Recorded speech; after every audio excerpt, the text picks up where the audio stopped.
Yo, what's up everyone? My name is Zenitsu, and we are back with another Digimon video. So today, I'm going to be doing another episode in underrated but awesome decks to play in the Digimon TCG.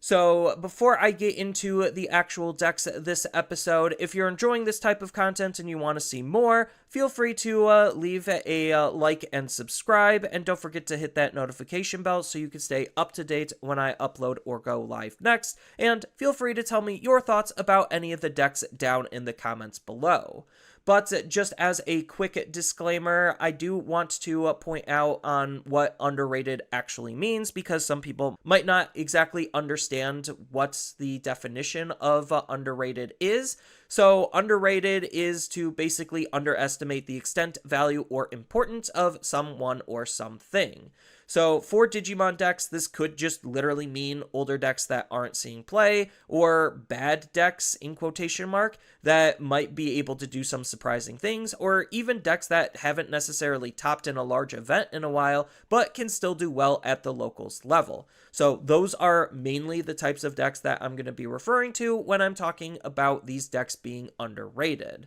So keep in mind, not all of these are probably going to be super competitive, and I don't necessarily recommend that you're taking them to large events, but they're still decks that can be fun and reasonable to play nonetheless. So without further ado, let's kick it over to some of the decks and see what we're going to be looking at today. And the first deck that I'm going to be talking about today is probably a fan favorite of many, and that's going to be All-Force Digimon. So I'm not trying to say All-Force Digimon is weak or anything. In fact, that's quite the opposite, and the whole purpose on why I'm highlighting him is because he's still actually a very powerful card and a very powerful deck. So All-Force Digimon does have a couple of issues, though, considering he is a blue OTK deck, and there's a lot of competition for various other blue OTK decks, but as you could kind of see in the meta results of EX10, blue OTK decks have not necessarily been doing super well recently.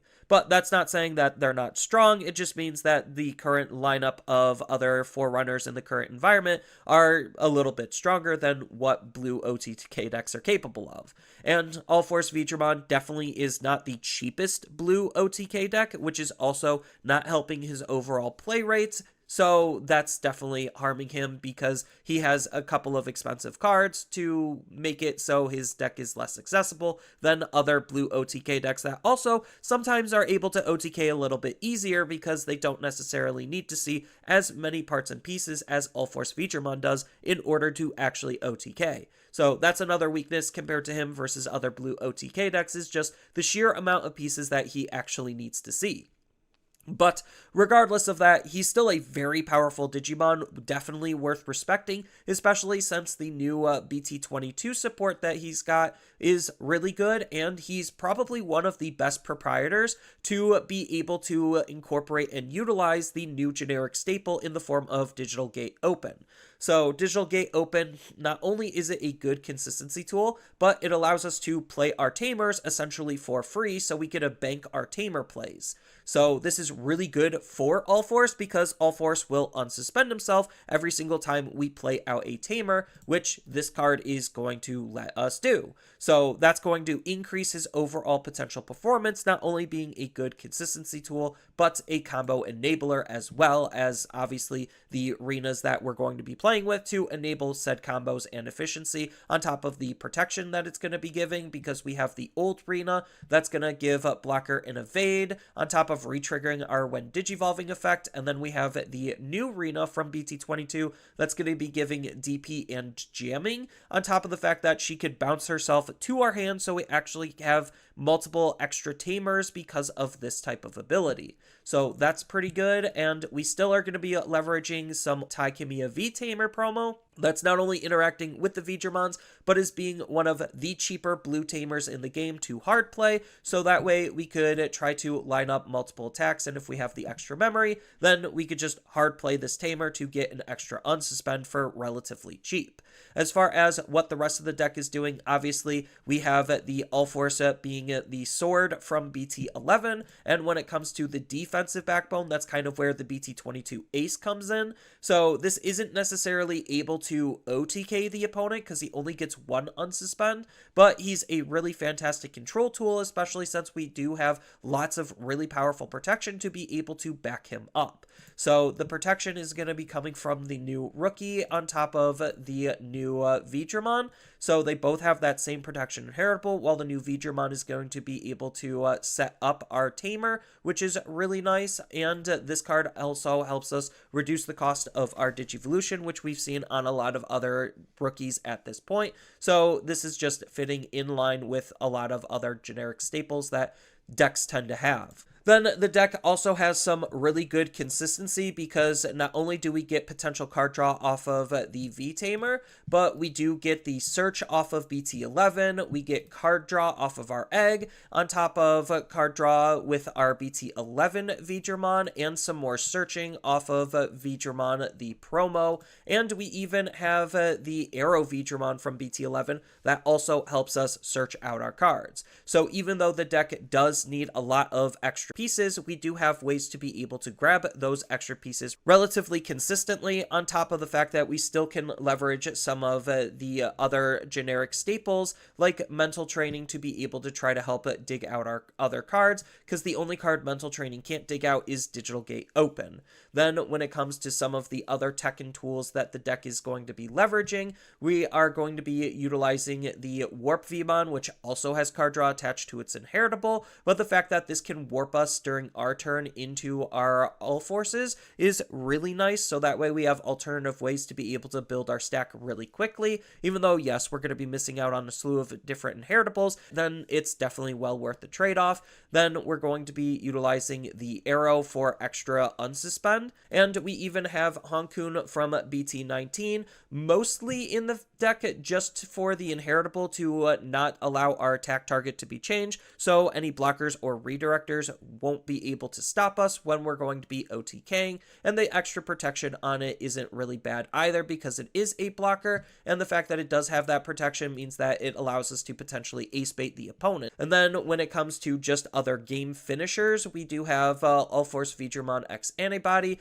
just literally for an extra unsuspend to try to close out the game easier, and that's also why Omnimon X Antibody is in the deck for essentially that same type of purpose, where we're just utilizing it for basically a free attack. Then on top of that, we're still going to be running Blue Scramble just to tie the deck together to not only just grab back whatever card is in our trash, but to potentially make our plays a little bit cheaper and more efficient. So I think that the deck overall is a very powerful and reasonable deck still, and one of the best decks to incorporate a card like Digital Gate Open, and it's definitely not one to be slept on. And then when it comes to the next deck that I'm going to be talking about, it is going to be another DM deck, and there's a lot of different ways to build a DM because DM each has its own individual version that you could build to. You could build to like more generic DM stuff and utilize a whole bunch of different tools with like Machine Dramon if you really wanted to. That's obviously the most optimal way to play DM, or you could kind of just do more of DM slop, even harder than Machine Dramon, and go into Chimeramon as a possible boss monster. So this card is just a very powerful card when set up because Assembly -7 means that he's effectively going to cost 3 when you're going to hard play him, which is incredibly powerful, especially since he has Rush and Security Attack +1. So he's going to hit hard, he's going to hit fast. He's not super hard to set up because of all of the support tools that we have, on top of the fact that he has built-in removal and ways to increase his DP. So most of the time he's going to be bare minimum 13 to 16k on average, which is really strong for a level 5 to be hitting, especially since he's going to have a slew of different inheritable abilities on top of obviously his Russian Security Attack Plus. So he's just a very powerful boss monster, and because we are playing it more towards the Chimeramon route, there's a couple of cards that we kind of do just want to run to support Chimeramon a little bit better. So obviously we have the Skull Greymon, which is really good because he's going to count as a level 4 for our Chimeramons assembly ability, so it increases the amount of different names that Chimeramon is able to utilize, while also having a really reasonable ability to replace himself, whether he's going to be the one that's actually going to be deleted, or he's going to be underneath our Chimeramon. It doesn't necessarily matter, but this card is just a really good support tool because it also allows us to grab back whatever DM traded card from our trash into our hand, so we could reuse whatever parts and pieces that we kind of want and need. And the other big support card that Chimeramon got that's actually making him a lot stronger of the deck is going to be the new promo Insane Synthetic Monster, because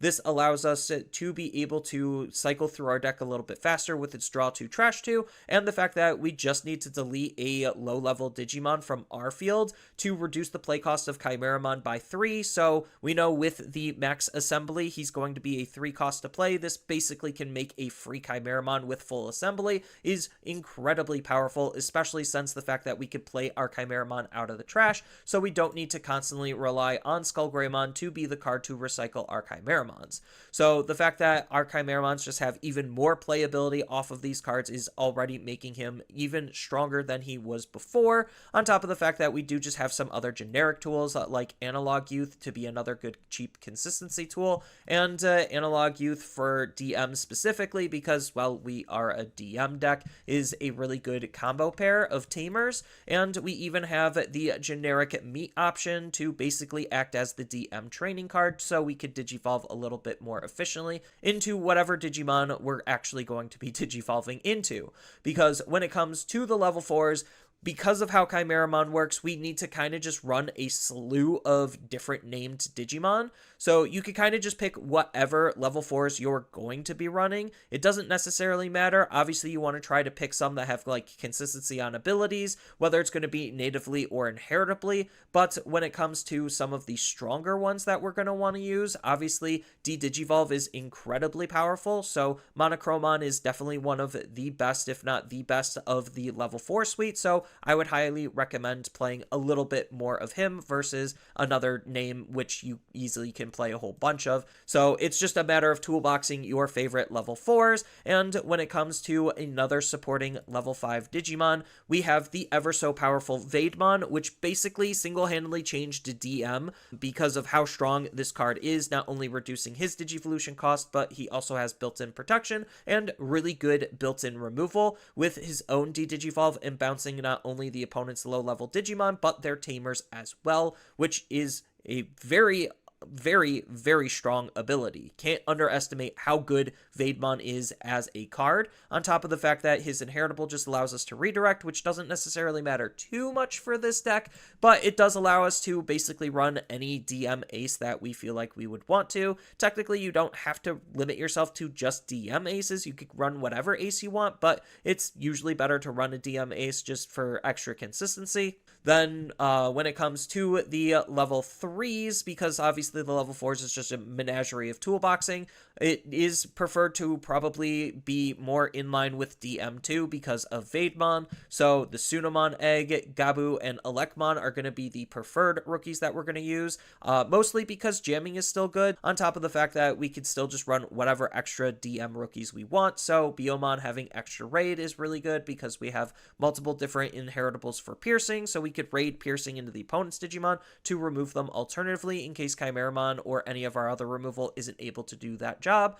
And then just whatever extra rookie you feel like you want to run is just up to you. So yeah, that's kind of Chimeramon in a nutshell. I think he's still a very powerful and reasonable deck, and with the new support tools, it definitely seems like he got a lot stronger and definitely might be worth your time in terms of looking and building if you just want something different to play when it comes to how you could approach playing Digimon as a whole.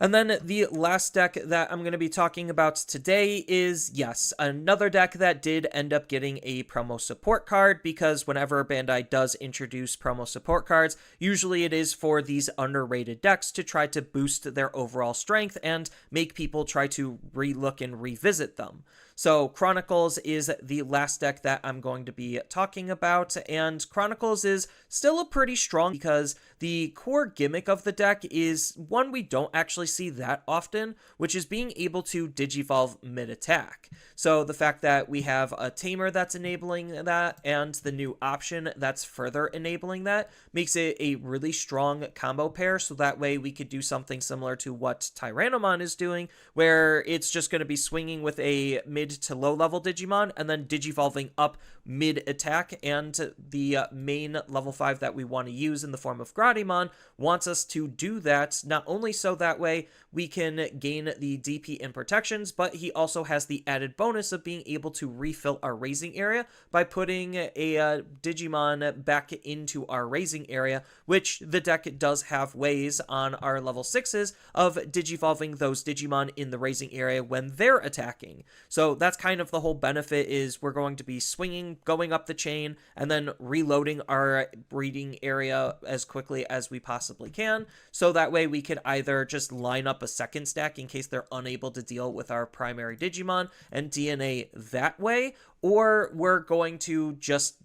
ace bait the opponent and try to put them in such a bad position with our one boss monster that they're going to be forced into a bad play because we have Alphamon or you can Ace as the real big boss monster for the deck. Then we do have cheeky other extra play lines, like utilizing Lapless Demon while they're under the Alphamon or you can Ace. So if they don't have a mem setter and we do try to choke them, then they can potentially just accidentally time walk themselves because of the ability when a security stack is removed, just ending their turn, because we could just gain the 3 memory that way. So it does have some really cute play lines there, but essentially it's just, for the most part, a relatively straightforward deck. You're just going to swing, Digivolve mid-swing, get a whole bunch of Digivolving triggers that trigger while you're swinging, reload your raising area, and kind of just do it again. So there's not really that much complexity or nuance to the deck, especially since a lot of the deck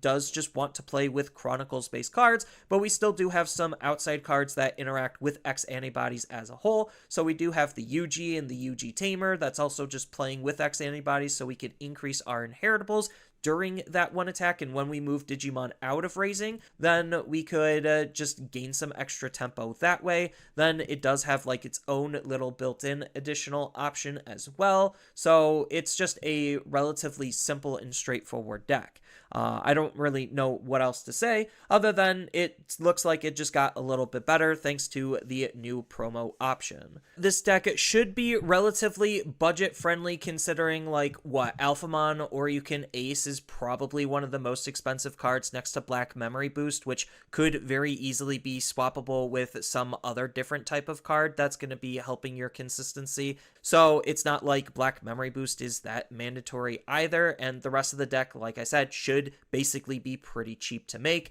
I don't know how expensive the promo is going to end up being, but considering Chronicles isn't super popular, that's going to mean that this card shouldn't be super expensive either.